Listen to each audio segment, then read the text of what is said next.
Nelayan di Pelabuhan Pauterek, Makassar merayakan Maulid dengan menggelar Maulid Bahari. Disebut Maulid Bahari lantaran dilaksanakan di pelabuhan dan bentuk bakul maulid yang dibuat menyerupai kapal.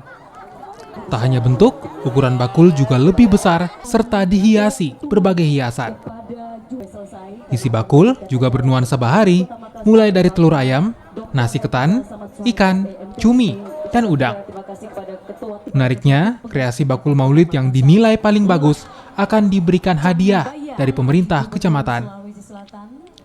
Kreasi bakul maulid bahari juga menjadi acara tahunan yang dirayakan di Kecamatan Ujung Tanah oleh warga pesisir.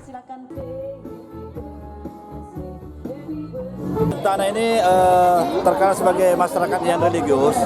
Tentu sebelumnya terima kasih banyak buat Bapak Afi sebagai salah satu calon wujud wali kota cinta kita terhadap Kota Rasulullah Makassar, lewat insya Allah Nabi ini, di mudah-mudahan samping juga sukses terus insya Allah dan dapat menjadi meningkatkan wali kota Kota Makassar, insya kekompakan Allah. kebersamaan di antara warga Kecamatan Ujung Tanah ini. Ini akan disiapkan untuk agenda tahunan.